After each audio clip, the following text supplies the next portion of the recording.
Bem-vindos ao Check-up, o programa onde os temas de saúde que marcam a atualidade são analisados. Hoje estamos a gravar este programa no dia em que o país vai conhecer o próximo orçamento do Estado para as várias áreas e, como é óbvio, para a saúde e o Serviço Nacional de Saúde.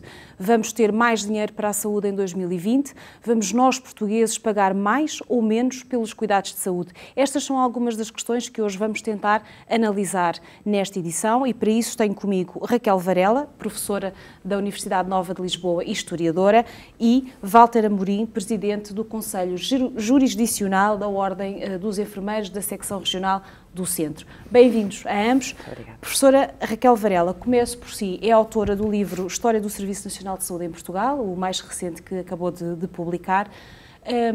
Vivemos tempos em que, de facto, o Serviço Nacional de Saúde está hoje melhor ou pior? Boa noite, antes de mais nada, ou boa tarde, depende da hora que nos estiverem a escutar, e cumprimentar-vos e a todos lá em casa.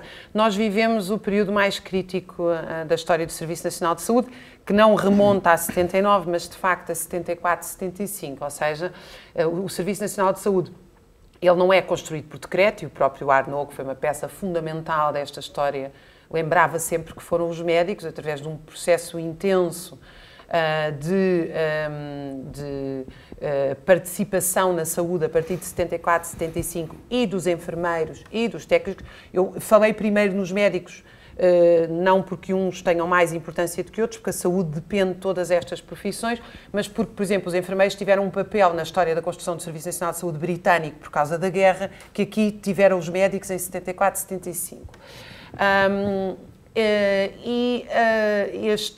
Esta história do Serviço Nacional de Saúde, neste momento, está a atravessar um período de grave crise, com um diagnóstico que nós temos a certeza do que é que se passa. Portanto, nós não temos nenhum... Existem grandes desafios científicos para as comunidades científicas no mundo, inclusive na área das ciências sociais e da organização do Estado. Aqui no Serviço Nacional de Saúde, não. Nós passámos de um dos piores serviços nacionais de saúde, não era sequer um Serviço Nacional de Saúde, um dos piores serviços de saúde da Europa em 74, para o 25º melhor do mundo. Isto só foi possível pela envolvência democrática dos seus profissionais, que tiveram um papel absolutamente essencial, por uma dotação orçamental robusta.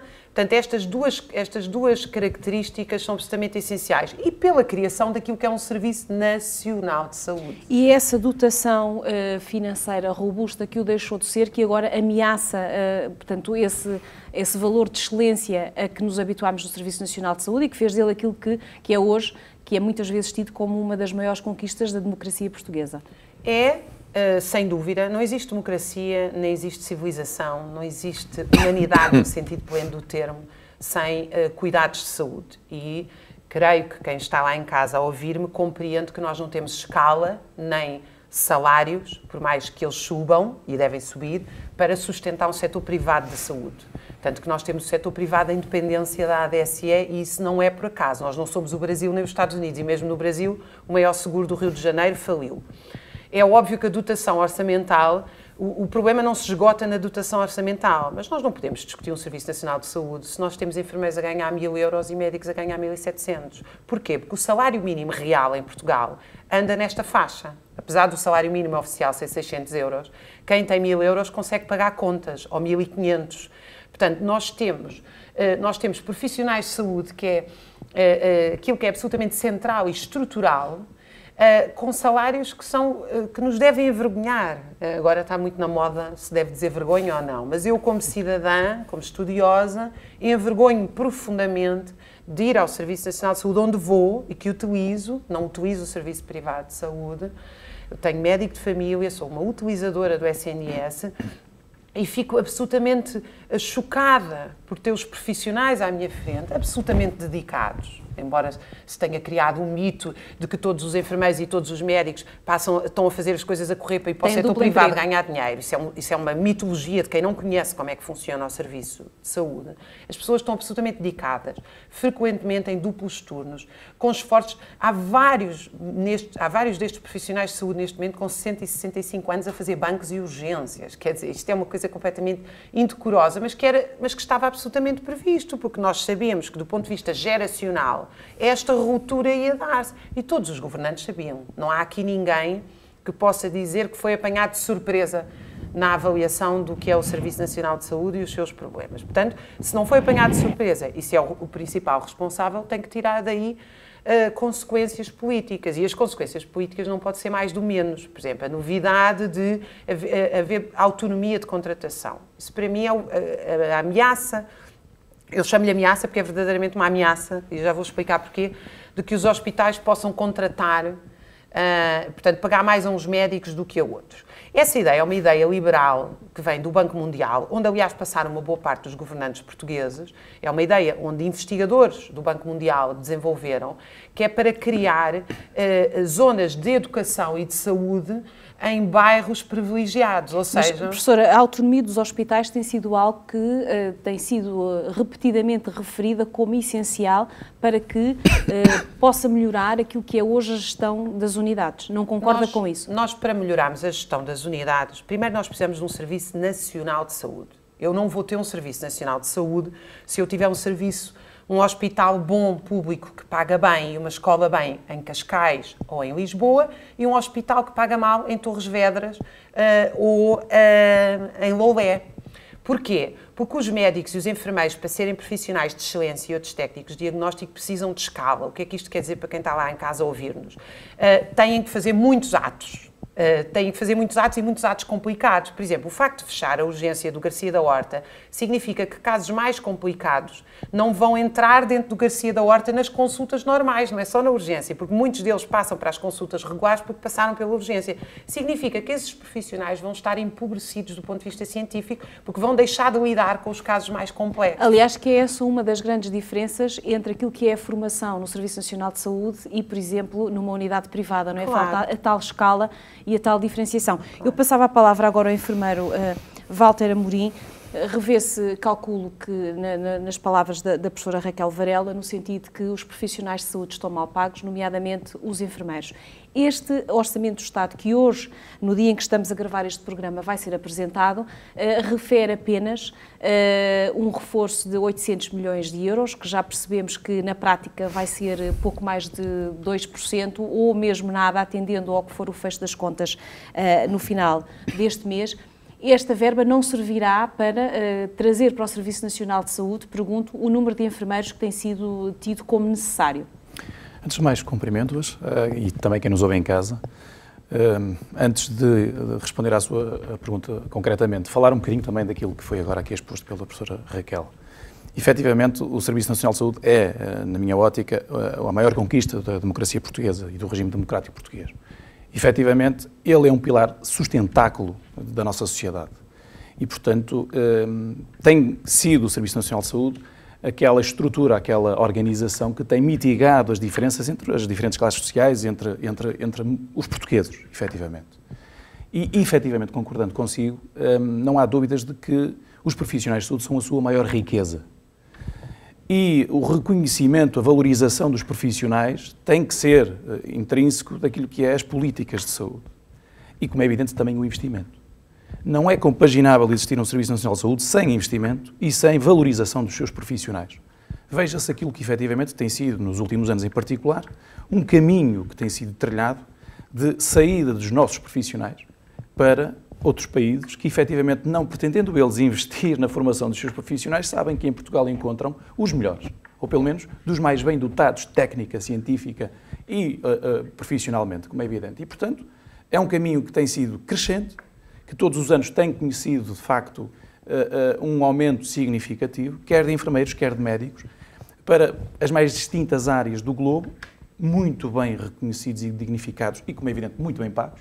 E, portanto, esse reconhecimento destrói aquilo que nós temos de maior ou de mais-valia, que é os profissionais. Indiscutivelmente, o Serviço Nacional de Saúde, e nos últimos anos em particular, tem sido atacado de diversas formas, inclusive com esta perda deste espólio relevante que é os seus profissionais, mas também aquilo que é as condições estruturais das organizações, as condições do investimento, que, como todos sabemos, o subfinanciamento é crónico, o desinvestimento é gritante. Aliás, estudos recentes validam exatamente isto, que o Serviço Nacional de Saúde português tem sofrido, de facto, um desinvestimento muito significativo e que nem foi só nos anos da Troika, e que, efetivamente, tudo isto dilapida este mesmo Serviço Nacional de Saúde e transporta para aquilo que nós hoje vemos. O Serviço Nacional de Saúde hoje passa por imensas dificuldades, que não só a falta de profissionais, aliás, também não se resolve tudo com injeção de capital, mas, efetivamente, neste momento, é extremamente relevante e significativo uma necessidade concreta de investimento. Ou seja, é por aí que tem que se começar. Eu penso que sim, eu penso que, de facto, eu acho que antes de começarmos a falar desta forma, eu acho que, atento à realidade do país, porque o país tem dificuldades financeiras, como é evidente, e, portanto, urge fazer opções. Aquilo que efetivamente seria relevante para o país desenvolver era fazer uma opção pensada, organizada e politicamente assumida de o que é que nós pretendemos para o nosso país, o que é que nós pretendemos para a nossa sociedade. E escolher dentro daquilo que é o âmago e as diferentes áreas de intervenção do Estado, aquele que efetivamente, ou aqueles que seriam mais relevantes, assegurar à nossa comunidade. Não tenho dúvidas que a saúde, a justiça, a educação e a segurança são, de facto, e neste caso a segurança não só dos cidadãos, mas também a segurança social, são pilares sustentáculos de qualquer comunidade e de qualquer país e, portanto, mereceriam uma atenção diferente. Esta era, na minha ótica, a primeira demarche que se deveria fazer, de facto, fazer uma opção concreta, política e assumir-se essa opção.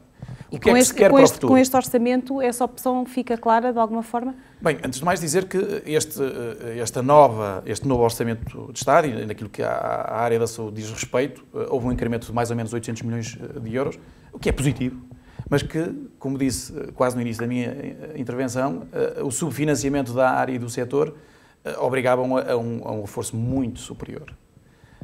Nós temos que contratar mais profissionais. Nós temos que, de facto, investir nas estruturas do Serviço Nacional de Saúde que estão, efetivamente, há muitos anos, há décadas, algumas delas, sem qualquer tipo de intervenção. Nós temos que acautelar, como é evidente, as necessidades das pessoas, porque o core principal da existência do Serviço Nacional de Saúde é as pessoas e as suas necessidades. É, de facto, aquilo que qualquer cidadão em Portugal carece a qualquer momento e isto pode até ser algo difícil de falar de outra forma, mas qualquer um de nós, a qualquer momento, nós ou as nossas famílias, iremos um dia precisar do Serviço Nacional de Saúde. E, efetivamente, só com um reforço significativo de verbas, estes 800 milhões de euros, pelo que é dito, ou pelo que foi, pelo menos, tornado público, será para, grosso modo, pagar dívidas que existem. Diminuir a dívida, neste não é caso, pagar, é diminuir o acervo de dívidas que passa os 1.000 milhões. O que se diz agora e o que é conhecido até ao momento é que haverá até ao final do ano uma injeção extraordinária de 550 milhões de euros para saldar dívida, que não será muito, porque os números que temos mais recentes davam-nos conta que só até outubro os hospitais deviam mais de 700 milhões de euros, portanto, a fornecedores. Teremos depois 190 milhões de euros plurianuais para investimento, o que também é muito pouco. Fazendo as contas, isto dá cerca de 3 milhões por unidade e, portanto, quase que não chega para comprar uma máquina, uma tomografia axial computadorizada ou uma TAC de última geração, portanto, para termos a noção do que é que estamos a falar, e depois há os tais 800 milhões para 2020, que, atendendo ao orçamento que de facto foi executado, não é? O dinheiro com que, afinal, a saúde foi financiada em 2019, representa apenas um reforço de 2%. Professora Raquel, os 800 milhões que aparecem aqui como um número mágico foi um número aventado pela esquerda, de que seria, digamos que, um valor essencial para que o orçamento pudesse passar. Eu pergunto-lhe se o PS fez aqui um orçamento à tangente para servir a esquerda no sentido de o validar, sem reforçar muito mais as verbas que fossem necessárias. Ou seja, vamos fazer isto pelo mínimo, porque assim passa, e depois sem comprometer, digamos assim, o orçamento global e sem ferir aquilo que são os objetivos do Ministro das Finanças, Mário Centeno, que quer acabar e entrar o ano com um excedente orçamental pela primeira vez na história da democracia portuguesa. Deixe-me dizer uma coisa, já o disse várias vezes, mas nós não podemos ter esta discussão sem o referir. A dívida pública em Portugal não é conhecida, nunca houve uma auditoria à dívida pública. E o que nós sabemos é que ela não é pública, ela é privada. Nós não sabemos a quem, como, Temos uma vaga ideia, o Vale do Lobo na Caixa Geral de Depósitos, o BPN, mas nós nem sequer nunca foi feita uma auditoria à dívida pública portuguesa, que é dita como dívida pública. Portanto, todos os excedentes orçamentais de Mário Centeno são para pagar isto, ou seja, uma conta privada cuja fatura nunca foi apresentada aos portugueses. Isto, nós não podemos discutir se há ou não dinheiro para o Serviço Nacional de Saúde agregado ao excedente orçamentário, que aliás é uma coisa típica de países subdesenvolvidos. O Brasil, por exemplo, orgulha-se de criar sistematicamente superávites, pagando juros no quadro mundial altíssimos, apesar da sua população viver mais de 50% abaixo do limiar da pobreza, ou não sei agora qual é o dado exato. Portanto, um excedente orçamental não é algo bom em si. Por exemplo, neste caso... Ou seja, não vamos ter mais dinheiro para... Neste caso é algo que nos deve envergonhar. Em relação às contas do Serviço Nacional de Saúde, o Serviço Nacional de Saúde tem tido um subfinanciamento crónico em que a parte da dívida aos privados tem crescido de forma galopante e está absolutamente escrutinada. Neste livro que eu coordeno, por exemplo, o professor Eugénio Rosa tem um amplo artigo onde analisa esta questão do subfinanciamento e da relação com a dívida aos privados. Porque o que resta para o chamado investimento é uma gota d'água num oceano. E o que é este oceano? É que nós temos equipas altamente qualificadas no setor público, em que 1/3 delas foram para o setor privado só este ano. Nós estamos a falar.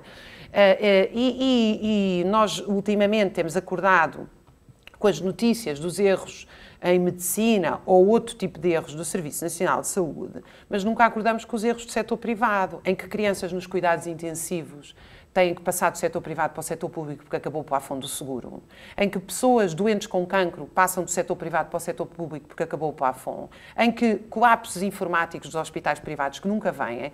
Agora sabemos, isso já é estatisticamente indiscutível, que é muito superior o número de mortes maternas no setor privado do que no setor público. Portanto, a ideia de que nós temos um país pobre que vai ao Serviço Nacional de Saúde pobre e uma classe média vai poder frequentar o setor privado é não ter noção do que é a escala de um país com 10 milhões de pessoas em que 80% ganha menos de 800 euros. Portanto, o que nós vamos ter é um serviço público cada vez mais desnatado que vai acarretar um serviço privado cada vez pior. Por exemplo, o salário dos médicos e dos enfermeiros, que já agora o dos enfermeiros é ridiculamente baixo no setor privado, também é algo que não se discute. Porque quando o público paga mal, o privado basta pagar um pouco mais para já ser bom, não é? Obviamente, portanto, a bitola do setor público, a bitola do setor privado vai ser o setor público. E estes médicos e estes enfermeiros no setor privado já não são profissionais liberais ou da clínica livre como eram há 60 anos atrás. O que eles são trabalhadores por conta de outra, embora passem recibos como trabalhadores em nome individual, do setor privado. E o setor privado não está aqui para prestar a saúde a ninguém. Essa é a consequência, porque o negócio é remunerar acionistas. Isto é assumido por estes setores. Ou seja, dar lucro. A prestação de cuidados tem que ser lucrativa. A prestação de cuidados tem que ser lucrativa. E isto, nunca isto se coloca num Serviço Nacional de Saúde Público. O que é que nós queremos? Queremos um serviço racional, bem organizado, sem desperdícios. Tudo isso é absolutamente correto. Mas o que nós temos neste momento não é racionalização, é racionamento. Coisa completamente diferente, é racionamento, não só de meios, como dos meios de pessoal. E eu volto ao meu argumento inicial, é o seguinte, e a imigração da força de trabalho médica e de enfermeira é absolutamente lapidar deste ponto de vista. O que é que nós cada vez temos mais? Está com níveis como nunca tivemos, em termos de imigração de médicos? Isto é um país a esvair-se, é o mesmo que eu chegar à minha casa, quer dizer, quando a ministra diz que não há problema nenhum os médicos imigrarem, ou os enfermeiros imigrarem, de facto, o que ela está a dizer, do ponto de vista económico, é que eu posso chegar lá à minha casa, vendo o meu frigorífico, vendo as máquinas de lavar, e digo, bom, a minha conta aumentou, tenho excedente orçamental, fiquei com dinheiro no banco.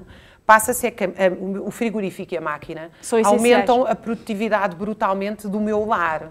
Ou seja, eu quando vendo médicos e enfermeiros ao estrangeiro, o que eu estou a fazer é, a curto prazo, entra dinheiro no meu cofre, porque eu deixei de pagar bem a médicos e enfermeiros, mas a médio prazo eu estou a arrebentar com a ideia de país. Eu não estou só a arrebentar com o Serviço Nacional de Saúde, eu estou a arrebentar com o país, porque obviamente não há país nenhum. Se nós não temos um Serviço Nacional de Saúde, não há reprodução da própria força de trabalho, não há aumento da produtividade, não há rigorosamente nada, o que também não é um problema nenhum. para as elites governantes, porque, por exemplo, estava no contrato do Presidente do Conselho de Administração do BPI, se eu não estou em erro, pode fretar um avião para ser tratado em Nova Iorque em caso de saúde, em caso de problema de saúde. Ou seja, eu penso sinceramente que ou os governantes não compreendem isto, ou assumiram que, sim senhor, nós estamos a degradar o Serviço Nacional de Saúde e quem pode pega num avião e vai para fora. Mas quem pode pegar num avião e vai para fora não são os ricos, são os muito ricos. É isto que eu quero chamar a atenção. Nós queremos um Serviço Nacional de Saúde de excelência, ele tem que ser para todos, ele tem que ser para 10 milhões. Nós não temos escala para ter um serviço de excelência. Um cirurgião não pode ser um bom cirurgião se só opera uma elite de 0,1% da população, 1% ou 2%. Ele, para ser um bom cirurgião, tem que operar a população toda. É assim que ele se transforma num bom cirurgião. Eu endereçava agora a próxima questão ao enfermeiro Walter Amorim, até porque a bastonária da Ordem dos Enfermeiros tomou posse agora há poucos dias e, durante a tomada de posse, na presença do Secretário de Estado da Saúde, António Salles, Ana Rita Cavaco afirmou que este é um tempo de emergência, que chegamos ao fim da linha, não há mais espaço para desculpas, para retórica política, peço perdão, ou para guerras pessoais. Precisamos de mais ação política. Ora, comentário a que o Secretário de Estado, de uma forma muito prosaica, respondeu: bom, é preciso que se olhe mais para o copo meio cheio do que meio vazio. Eu pergunto-lhe, esta intervenção de Ana Rita Cavaco sobre o fim de linha, sobre não haver mais guerra política, não haver guerras pessoais, não haver esta aposta na retórica, significa o quê? Que os enfermeiros nesta legislatura vão continuar a não dar descanso a Marta Temido?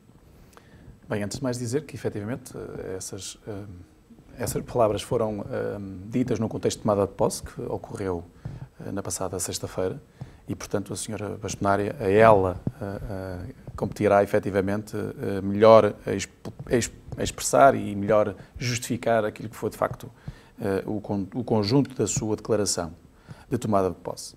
Mas, efetivamente, uma coisa é clara. Eu acho que todos nós aceitaremos e concordaremos que estamos em fim de linha. Não há outra forma de o dizer.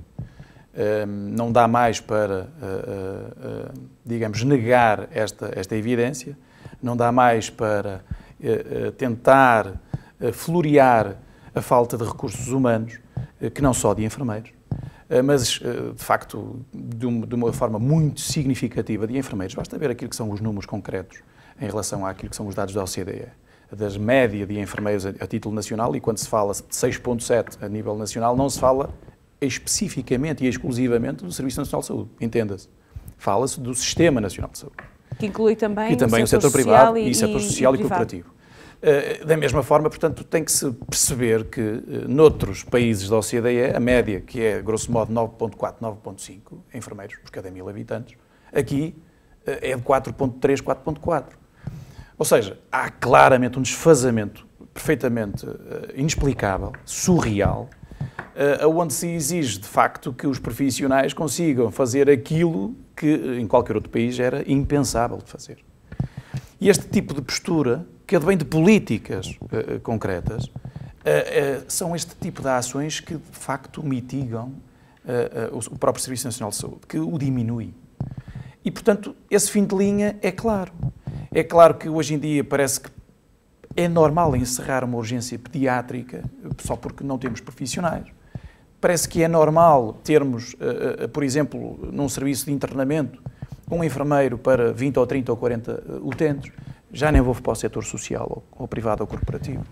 Parece que é normal as coisas não funcionarem porque, pronto, passou a ser uma coisa perfeitamente natural. Não é. Isto é sintomático do fim de linha do próprio Serviço Nacional de Saúde. Não há dinheiro para profissionais, não há dinheiro para investimentos, não há dinheiro para melhorar as estruturas, mas não há dinheiro para dar resposta às necessidades das pessoas. O Governo promete contratar mais de 8.000 profissionais ao longo desta legislatura. É uma promessa apenas, uma promessa de intenções, um voto de intenções? Eu acho que nós temos que perceber que os últimos anos foram muito penosos para o Serviço Nacional de Saúde. E que, efetivamente, neste momento não surge tentar pôr um penso rápido nas lesões para tratar ou curar, passando a expressão. Efetivamente é preciso ser arrojado, é preciso, de facto, assumir perentoriamente uma postura concreta e agir. Agir. E o que aquilo que a Ana Rita Cavaco quis dizer foi efetivamente isto. Não vale a pena nós estarmos com discursos, não vale a pena estarmos com retórica, nós temos que agir. A política que existe para servir a comunidade, os políticos que existem para resolver os problemas das pessoas, têm que deixar de ter retórica e passarem a agir. E no que diz respeito aos enfermeiros, não vai ser os próximos 4 anos que vamos manter a bitola que mantivemos nos últimos 4, porque efetivamente vai ser exatamente igual. Iremos manter o mesmo trilho, o mesmo caminho, a mesma postura, porque nós queremos um Serviço Nacional de Saúde para todas as pessoas. Nós queremos que, efetivamente, o Serviço Nacional de Saúde, que foi já um dos melhores do mundo, que se mantenha na mesma bitola. E para isso é preciso, de facto, apontar, desde logo, os problemas do próprio Serviço Nacional de Saúde, as dificuldades por que passa. Aquilo que nós há 4 anos começamos a dizer, e a Ana Rita Cavaco é claramente um exemplo concreto disso, em que apontou e identificou os problemas evidentes para praticamente toda a gente, menos para alguns, e isto é caricato, em que efetivamente estivemos sozinhos nesta postura de denúncia daquilo que de mal acontecia dia após dia no Serviço Nacional de Saúde. Hoje toda a gente reconhece, até o próprio Governo, através deste reconhecimento de necessidade de investimento e de um acervo maior daquilo que é a dotação financeira do próprio Ministério da Saúde, em sede de orçamento, mas também não só, todos os outros profissionais já reconhecem isto, a própria comunidade reconhece isto. E, portanto, nós vamos continuar na mesma senda. Este sinal pertence à boa vontade da tutela de reconhecer que, efetivamente, as coisas, afinal, não estão todas bem, afinal, não está tudo bem, como se apregoava até há bem pouco tempo esta parte, não pode passar só por pequenas ações, pequenas intervenções, porque, de facto, o país e o Serviço Nacional de Saúde não se compagina com perder tempo nesta matéria. Professora Raquel Varela, perante este diagnóstico, temos um governo que vai anunciar um reforço orçamental à partida, se tudo confirmar, do Serviço Nacional de Saúde, que é pouco mais de 2%. Isto responde, de facto, à aposta no Serviço Nacional de Saúde, ao apelo do próprio Presidente da República, que diz estar muito atento e que é preciso focarmos na área da saúde e ter um orçamento generoso, ou foi apenas mais uma manobra habilidosa do Governo? Eu penso que é uma manobra habilidosa do Governo e também não creio que as palavras do Presidente da República se transformem em ação concreta. Eu dou-lhe um exemplo da diferença entre palavras e ação. Eu não tenho nenhuma proximidade ideológica com a bastonária da Ordem dos Enfermeiros, mas tenho a certeza absoluta que aquela greve, chamada greve cirúrgica dos não só não é responsável por não ter matado ninguém, foi feita uma campanha negra tremenda e que nos deve envergonhar sobre os enfermeiros, porque depois nós vimos que as listas de espera depois da greve, etc., e portanto a greve não teve esse efeito. O que a greve teve foi um efeito de demonstrar uma comunidade profundamente solidária a lutar pelo Serviço Nacional de Saúde. Porquê? Porque ao lutar por salários bons dentro do Serviço Nacional de Saúde, nós estamos a defender o Serviço Nacional de Saúde. Porque se o Governo diz que vai contratar 800 profissionais... Mais de 8 mil. Mais de 8 mil profissionais. Se for com os salários que existem neste momento, as pessoas estão lá 1 ou 2 anos e depois vão-se embora. Portanto, isto não é por eu anunciar a contratação que significa fixação. Esse foi precisamente o comentário do Presidente da Federação Nacional dos Médicos, claro, recentemente eleito, que dizia, bom, não é por dizerem que vão contratar que os médicos, ou outros profissionais, ele falando no caso dos médicos, vão aceitar trabalhar com as condições que o Serviço Nacional de Saúde tem neste momento para nos oferecer. E, aliás, é fazer... Nós... Temos uma forma de testar esta questão das carreiras com exclusividade e salários decentes dentro do Serviço Nacional de Saúde. É pô-las em funcionamento e depois ver qual é o número de médicos e enfermeiros que vão fazer dupla jornada no setor privado. E eu tenho a confiança de que a maioria dos profissionais, se tiverem uma carreira atrativa no Serviço Nacional de Saúde, é aí que vão permanecer. Porquê? Porque o sentido do trabalho, eu provavelmente não tenho tempo de desenvolver aqui isto, mas nós temos desenvolvido nos estudos do burnout que fazemos na ordem, que fazemos e que trabalhamos, quer com a ordem dos enfermeiros, quer com a ordem dos médicos, sobre condições de trabalho destes profissionais. O sentido destes profissionais, a sua realização é cuidar de.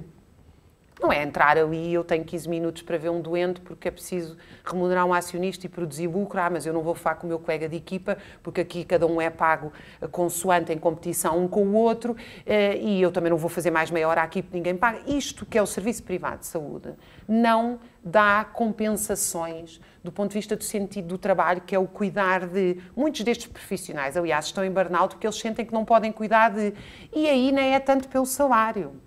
É porque um enfermeiro que esteja a fazer 8 horas, mais 8 horas, depois vai a casa descansar 8, depois tem que fazer mais 8, chega lá e tem 30 doentes sozinho no internamento, idosos que têm que mudar, que têm que virar para não ficarem com feridas, e sabe que não pode fazer isso, ou seja, sabe que não pode cuidar como foi ensinado a cuidar.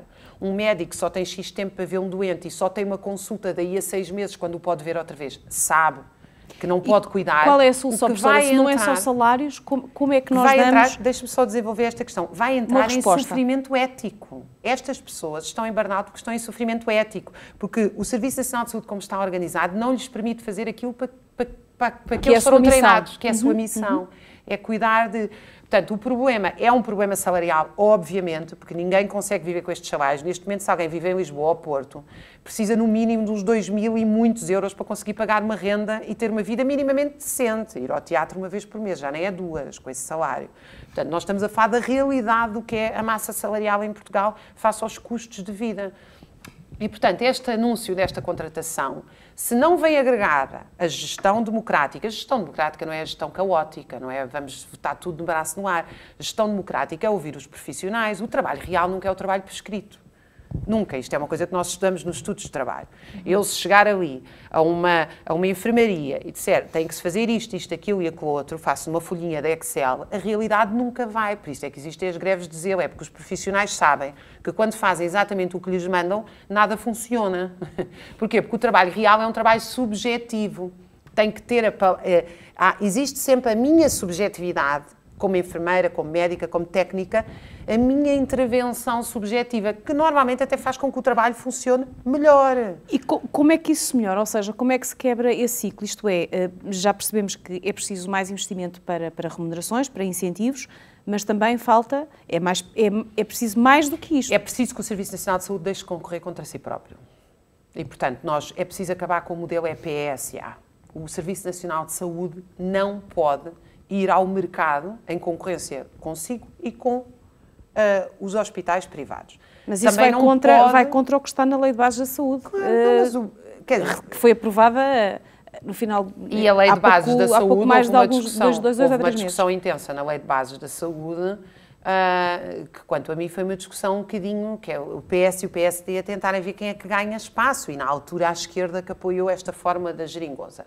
Porque a verdade é que aquilo que foi aprovado não dá garantias de nada. Primeiro porque sem uma dotação orçamental do mínimo de 5%, nós podemos ter o que quisermos na Lei de Bases de Saúde, que nada funciona como devia funcionar. Depois, se nós não alteramos algumas destas estruturas, como a questão da exclusividade das carreiras, como a questão dos EPS-SAs, como a questão da própria gestão, não é um problema de um hospital de gestão de parceria pública ou privada, que eu não sou a favor, mas não é isso que vai pôr em causa todo o problema estrutural do funcionamento do Serviço Nacional de Saúde. Quando fala na exclusividade, ou seja, que deve ser instituída a exclusividade no Serviço Nacional de Saúde. Com um bom salário, com boas condições de trabalho e exclusividade, e deixar os médicos optar. E eu penso com muita sinceridade, e já há uns anos que a nossa equipa estuda estes profissionais de saúde, a vontade destes profissionais de saúde estarem no sistema público é imensa, e a maioria sai porque de facto não vê condições onde possa exercer dignamente a sua profissão. E também para esclarecer aqui esta questão, temos um Primeiro-Ministro e uma Ministra da Saúde que falam em exclusividade do Serviço Nacional de Saúde, e temos o Ministro das Finanças, que é ao fim e ao cabo quem depois, na prática, permite a concretização ou não das medidas consoante autoriza ou não a dotação orçamental, que é, e já o disse várias vezes, manifestamente contra a exclusividade, porque isso implica gastar mais. Não, e não é só que então tem que se mudar o Ministro das Finanças neste caso. Implica outra questão, implica esvaziar o setor privado. Portanto, todas estas políticas têm sido denunciadas como tal por muitos profissionais de saúde e estudiosos da política de saúde. Estas políticas têm sido, de facto, um estímulo ao setor privado. Neste momento, apareceram nos últimos anos hospitais privados em Portugal como cogumelos. Devo dizer que, aliás, na minha opinião, uma boa parte nem sequer são viáveis. Daqui a uma década estaremos cá para falar sobre a tal questão da escala e dos salários que possam sustentar isto. Mas estas políticas, portanto, as famosas 35 horas que tanta gente questionou como sendo uma medida de esquerda, também são uma medida enviesada com a vida aos profissionais aí para o serviço privado. Porque estas pessoas todas, ou uma boa parte, na sua maioria, está a fazer dupla jornada, com consequências que eu queria chamar a atenção, que se chama desgaste. Ou seja, quem corre por gosto não cansa é mentira. Há um limite para o correr. Eu não posso trabalhar sistematicamente 12, 14, 16 horas e achar que isso não vai ter impacto na minha saúde. É absolutamente impossível. Portanto, o que estes profissionais têm feito para sustentar os baixos salários é ter dupla jornada. Estes e muitos outros em Portugal, diga-se a verdade, está generalizada a dupla jornada em Portugal. E isto nós aguentamos quando temos 35, 40, 45. A partir daí começa a haver aquilo que Portugal tem cada vez pior, que aliás o último relatório de saúde deu, que é uma esperança média de vida com saúde das mais baixas da Europa. Ou seja, e temos os piores resultados da OCDE num conjunto de mais de 20 indicadores. Com as condições de trabalho. Enfermeiro Walter Amorim, esta ideia da exclusividade, por exemplo, vamos imaginar que poderia ser também aplicada aos enfermeiros. Faria sentido? O que é que os enfermeiros iriam para que lado? Visto que é uma das classes profissionais do Serviço Nacional de Saúde, até como referiu a professora Raquel Varela, que é conhecida ou tida por ter sempre uma dupla jornada. Portanto, acha-se sempre que o enfermeiro trabalha é mais do que um sítio, do que uma unidade. Inclusive, peço desculpa de interromper, dupla jornada dentro do Serviço Nacional de Saúde, que sistematicamente recorrem ao duplo emprego, ao duplo turno. A professora Raquel aludiu aqui a várias temáticas que são importantes falar. Desde logo, a questão dos salários dos trabalhadores ou dos profissionais de saúde. Nós temos o conhecimento cabal daquilo que foram posições exatamente similares de desinvestimento nos profissionais. E não falo na contratação, mas naquilo que é o ressarcimento daquilo que se paga a um profissional de saúde, à sua competência, à sua diferenciação, que nós não podemos deixar de falar. Nós estamos a falar dos profissionais mais qualificados que eventualmente o país tem, ou pelo menos dentro dos mais qualificados. E se nós fizermos uma ponderação daquilo que é o valor médio pago a estes profissionais e a outros dentro do mesmo nível de diferenciação, estamos a falar de coisas completamente antagónicas. Portanto, há uma diferenciação concreta que impela que os profissionais de saúde busquem novas soluções. Desde logo, o trabalhar no duplo é, de facto, uma opção que alguns profissionais, que não todos, e convém desmistificar estas matérias, optam por concretizar e outros optam por emigrar. Sendo que os enfermeiros, nomeadamente os enfermeiros com graus de especialidade, tiveram uma valorização na remuneração no início do ano. Olha, eu sobre isso posso lhe dizer o seguinte, tiveram uma valorização de 150 euros, que pode até muita gente considerar que é significativo. Eu posso lhe dar um exemplo, por exemplo, da Suécia, que nos foi inclusive dito este ano, de que tiveram um aumento dos enfermeiros de 1.000 euros por mês. Mas a Suécia não é... Ou seja, o nível de vida na Suécia não é o mesmo do que em Portugal. Eu não vou pôr aqui falar... Não nos podemos comparar, Eu não vou aqui falar do nível de vida que é do país Suécia, do nível de vida que é do país Portugal. Eu falo objetivamente daquilo que um país opta por valorizar os profissionais. E outro não faz. E isto é que é relevante. Ou seja, esta sistemática não valorização daquilo que temos de, mais uma vez, e volto a repetir, o maior tesouro do Serviço Nacional de Saúde são os seus profissionais. Aquilo que efetivamente o Serviço Nacional de Saúde hoje ainda produz, advém única e exclusivamente da competência, da dinâmica ética, deontológica e profissional. Eu volto à questão que eu gostava que ficasse, que me respondesse e que é um bocadinho o tratamento que a professora Raquel prescreve para o Serviço Nacional de Saúde, uma parte da dedicação plena dos profissionais. Os enfermeiros estariam disponíveis a isto? Olha, isto não é uma novidade. Só para quem nos ouve lá em casa, dizer que a exclusividade é uma coisa, ela já funcionou em Portugal e quer médicos, quer enfermeiros oferiram da exclusividade. E isto veio da necessidade que o país teve para suprir, não só reter os profissionais, E não só retê-los, como também valorizá-los, portanto, permitir que eles se dedicassem de uma forma diferente ao Serviço Nacional de Saúde e aos serviços em concreto onde labutavam e, de facto, não haver esta visão de procurar fora outras soluções financeiras, porque é isto que acontece. Quando nós não pagamos bem aos profissionais, o que acontece é que eles vão procurar novas soluções, inclusive sair do próprio Serviço Nacional de Saúde para o privado. Não pode continuar a existir esta visão quase estigmatizante de que pagar mais é um custo, é um gasto. É um investimento. É um investimento. Claro. E, portanto, não pode continuar a haver esta deriva, aliás, completamente estruturada em termos políticos, de termos pessoas com responsabilidade virem acusar quase os profissionais de serem quase mercenários. Não é isso que está em questão. Repare, os médicos e os enfermeiros durante largos anos não tiveram qualquer tipo de aumento, pelo contrário, viram os seus valores em termos de remuneração serem diminuídos. E o país teve a necessidade de ter esse aperto e os profissionais também o fizeram. Portanto, aquilo que é pedido aos profissionais de saúde, os profissionais fazem, assumem. Agora, temos que ser conscienciosos e reconhecer que pagar mais a um profissional de saúde não é um custo, é um investimento. E, portanto, claro que os enfermeiros estariam disponíveis para isso. Porquê? Desde que remunerados de forma adequada. Eu vou dizer desta forma. Aquilo que está neste momento em carga de horária semanal de trabalho para um enfermeiro são 35 horas.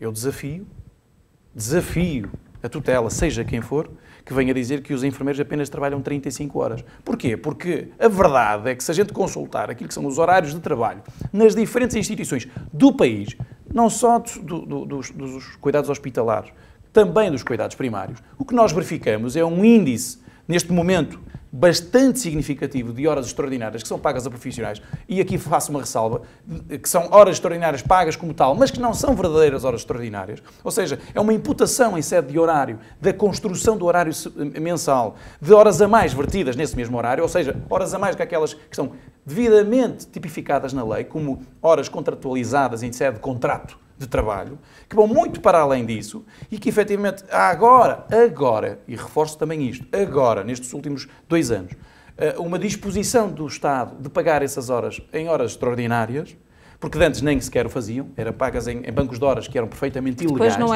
não eram ressarciadas, efetivamente. E, portanto, isto vem provar que os enfermeiros e os médicos também, e outros profissionais, grosso modo, transversal a todas as profissões da saúde, trabalham muito mais do que as 35 horas e, portanto, esta situação da exclusividade iria trazer um maior benefício financeiro aos profissionais, sim, é indiscutível, mas não iria fazer a correção daquilo que é este incremento das horas. Esta questão da exclusividade dos profissionais, que tem, de alguma forma, oposto de um lado Mário Centeno e do outro Marta Temido, é apenas uma das questões do diferente. Portanto, o Expresso deu conta, na última edição, de que, na reunião preparatória do atual orçamento para a saúde, Marta Temido e Mário Centeno tiveram um desentendimento severo, porque a Ministra entendeu claramente que o suposto reforço orçamental do Serviço Nacional de Saúde era uma mão cheia de nada.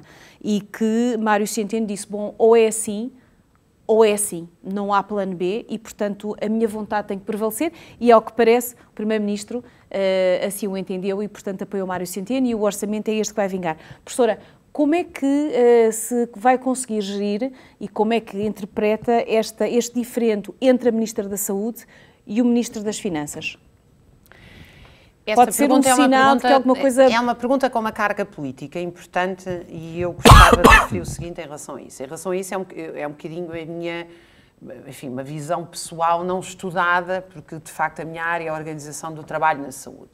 Mas a minha sensação, e eu sempre fui uma pessoa de esquerda, é que nós não temos aqui uma diferenciação clara entre as políticas de direita e as políticas de esquerda hoje para o campo do Serviço Nacional de Saúde, pese embora tudo o que se diga à volta disso. Mas seria desejável que existisse ou não? Eu penso que tem que haver um programa claramente de esquerda de defesa do Serviço Nacional de Saúde e não existe, e eu não acho que o PS o represente, na minha opinião. Eu acho que o programa que está em vigor é um programa liberal, de facto, de acarinhar, promover e sustentar um setor privado através, não só, nem é tanto aqui das subcontratações ou das parcerias público-privadas, mas verdadeiramente desta mão de obra que vem toda formada do setor público, e o setor público cada vez mais funciona assim. Quando nós vemos as entradas e saídas de profissionais, o setor público está a virar um bocadinho o que se passava no final dos anos 60, que é um espaço de formação, ou seja, os profissionais passam pelo setor público para terminar a sua formação, depois vão para o setor privado e saem.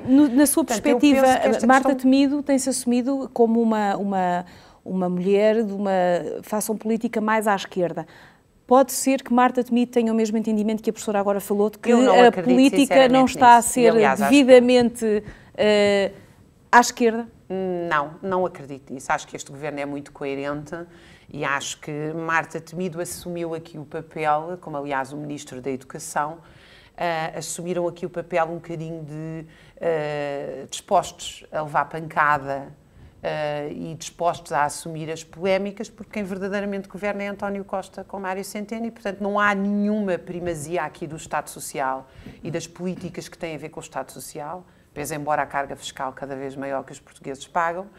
O que há aqui, verdadeiramente, quer dizer, Marta Temido assumiu o papel de a grande comunicação da Saúde, assumiu o papel de estar permanentemente na berlinda como o Ministro da Educação, mas de não resolver nenhum problema de base. E do ponto de vista político, eu quero ainda responder outra questão, que é o seguinte: eu penso que aqui as ordens profissionais e os sindicatos têm um papel absolutamente central. Há aqui o Estado, há as ordens profissionais e há os sindicatos. A ideia de que nós podemos repousar o futuro do Serviço Nacional de Saúde nos governantes, para mim hoje é uma ideia que entrou claramente em descrédito ao final destes 20 e tal anos. Acho que os profissionais de saúde, de facto, têm que ter um papel político na sociedade absolutamente central. E nesse sentido, tendo o Governo uma ministra que, ao fim e ao cabo, é, e passa a expressão, um pé de microfone das políticas de António Costa e de Mário Centeno, devia admitir-se. Sabemos, por exemplo, recordemos que o anterior ministro, Alberto Campos Fernandes, saiu. Eu, se fosse Ministra da Saúde e tivesse fechado as urgências pediátricas de um dos maiores hospitais do país, que serve mais pessoas, como o Garcia da Horta, não continuaria em funções, de certeza absoluta. E, portanto, está a cumprir aqui o papel, como a professora disse, de comunicar, dar as más notícias. Dar as más notícias. Tem que haver sempre alguém que dá as más notícias. Com sorriso, com estabilidade, sem nunca se enervar. E, portanto, é uma política que, obviamente, não pode ser sufragada nem apoiada pela maioria dos portugueses, porque a maioria dos portugueses são pessoas que trabalham e dependem do Serviço Nacional de Saúde e vão continuar a depender e não vão... E os seus problemas de saúde, volto a dizer, não vão ser tratados no setor privado. Podem ir ao setor privado fazer algumas coisas de saúde. A partir do problema em que tiverem um problema grave de saúde, um problema crónico de saúde, um problema que exija mobilização de equipas e profissionais terão que ir ao Serviço Nacional de Saúde. Terão que ir ao Serviço Nacional de Saúde. A pergunta é, nós vamos ter Serviço Nacional de Saúde então para estas pessoas? É difícil. Temos também a informação que 800 médicos de família vão reformar-se, entretanto, ao que o Governo contrapõe que vai contratar 400. Portanto, há aqui uma espécie de contas de merceeiro e estamos sempre no déficit de profissionais. Enfermeiro Walter Amorim, sabemos que os enfermeiros são também uma das classes profissionais que muito têm saído do Serviço Nacional de Saúde. Temos a promessa do recém-eleito Primeiro-Ministro britânico de contratar muitos profissionais, muitos enfermeiros, exatamente. Havendo esta manutenção da política de saúde em Portugal, de uma subdotação, de não haver esta aposta, pelo menos pelo que se sabe até agora, na valorização dos profissionais, é expectável que mais enfermeiros saiam do Serviço Nacional de Saúde, muito, por exemplo, para ir para o Reino Unido, que está agora de portas escancaradas? Não é só o Reino Unido. De facto, o Reino Unido tornou-se mais evidente através das declarações do novo Primeiro-Ministro, novo e que de facto vai manter-se no cargo, reeleito Primeiro-Ministro inglês. Outros países, efetivamente, estão disponíveis para receber os enfermeiros portugueses. E, indiscutivelmente, esta desnatação que se promove de profissionais, no caso de enfermeiros, advém indiscutivelmente desta falta de dignidade, de reconhecimento que, de facto, quem está na régia do país, em Portugal, não tem sabido colmatar aos enfermeiros. Seria mais fácil ter um Ministro da Saúde com pulso que pudesse impor-se perante o Ministro das Finanças? A questão é que, historicamente, Portugal, e não é de agora, aliás, não é nestes 45 anos de Estado Democrático, já vem antes disso, que o Ministro das Finanças tem, de facto, um poder diferente dos demais ministros. E assim teve que ser, porque de facto o país precisava de alguém que tivesse, eventualmente, mão firme nas contas do Estado. E essa necessidade e essa visão histórica está-se a perpetuar, em particular nos últimos anos e nos últimos governos, onde efetivamente o Ministro das Finanças é aquela pessoa que de facto governa o país. E ele, e conjuntamente com o Primeiro-Ministro, decidem de facto tudo aquilo que é a governação, a governança do próprio Estado. E nós temos que perceber que, e quando se fala em superávites, ou quando se pretende de facto alcançar feitos que historicamente nunca foram alcançados no país, como ter de facto um saldo positivo, isto tem que ser discutido, tem que ser falado, porque as pessoas têm que perceber que isso é à custa de alguma coisa. Como, aliás, foi durante o Estado Novo, à custa da miséria generalizada. À custa, de facto, destas correções financeiras que o país tem que ter e tem que sofrer, podem muitas vezes traduzir situações altamente nefastas em termos sociais e em termos da própria existência humana de um país. Nós já passamos por isso.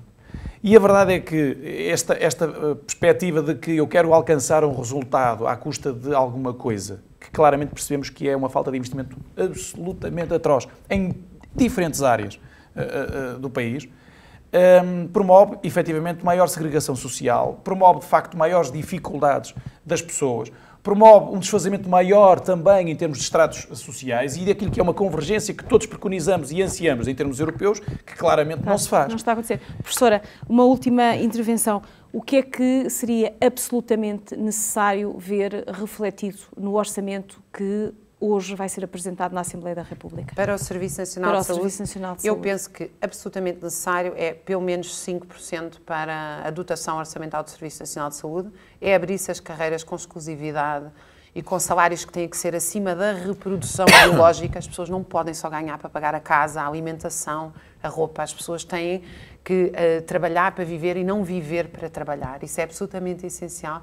E eu penso que a questão da gestão democrática, de ouvir os profissionais, a ideia de que nós temos uma gestão hierárquica, profissional, gestores muito cheios de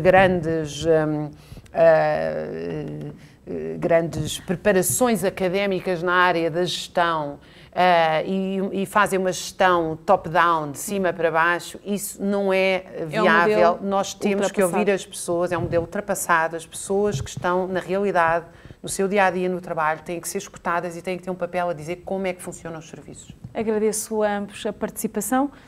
O check-up termina aqui, voltamos na próxima semana. Como sempre, desejo-lhe muita saúde. Até lá.